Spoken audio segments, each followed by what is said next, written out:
Today's episode is going to be called Meltdowns. Ever had one of those? In our family they've happened on and off, as I'm sure they have in your family.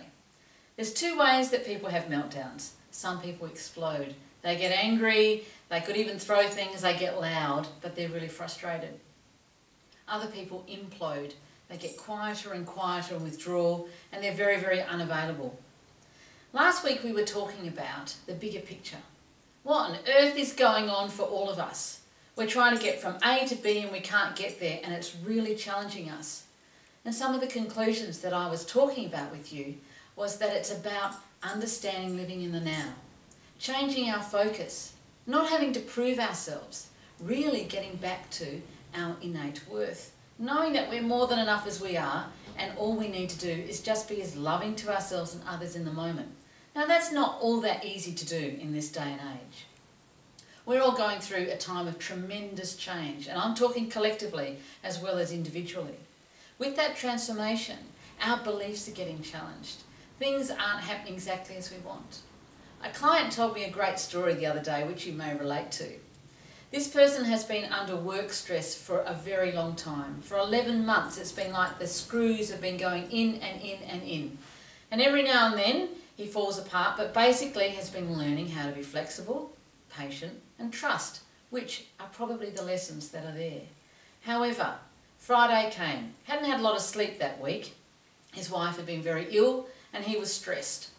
He thought, I'm going to do something really nice. We'll have a special night. Cooked a lovely meal. The meal was awful. The fish was just crap. Never buy fish from Coles. So there it was. He was disappointed.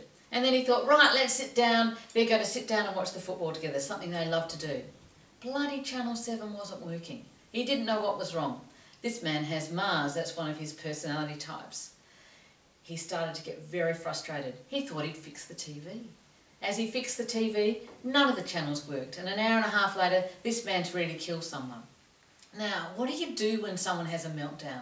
When they're really angry and frustrated, it was nothing to do with the tea. It was nothing to do with the TV. It was to do with the 11 months of frustration, the challenges, the never-ending, enduring stress that he was under that didn't seem to have any end. And every now and then, the child in us, one of the generic personality types that we all have, which I'll talk about in other episodes, the child in us just goes, it's not fair. I can't cope, I'm overwhelmed. So what do? How do we manage when you see a meltdown happening? Fortunately for this man, his partner knew what was going on and chose not to engage. She told me later she felt like yelling and getting stuck into him and said, you know, if my children had behaved like that, trust me, a few words might have been mentioned. However, she had the sensitivity to realise that this was not what it was about. She let him do his thing, took a while, removed herself. Took a little time, maybe 45 minutes, an hour, and then came back and said, would you like a cup of tea, sweetheart? He said, okay, and was starting to feel like, oh my God, I've just made a fool of myself. They were then able to sit down and talk. He was defensive. Why do they have to make TV so complicated? It shouldn't be like that. Have you ever heard anyone speak like that? Especially the technophobes who can't manage. It was not about that.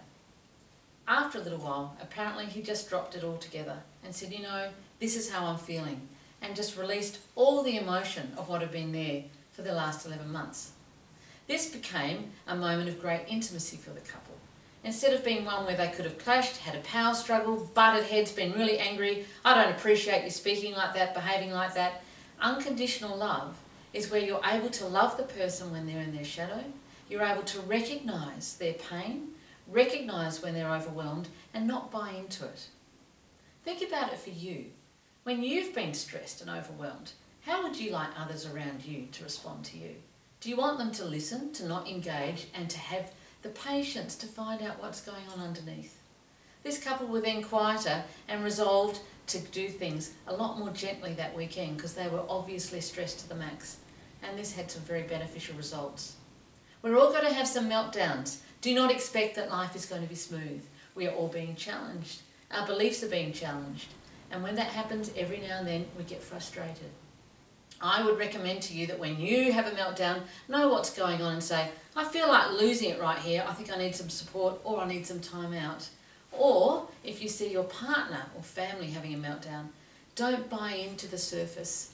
Understand what's going underneath. Be patient. Love them. Love them unconditionally, not just when they're good. And give them time to be able to get to what it really is about. And then you'll find you get even closer and you can meet their needs. I hope this has been helpful for you.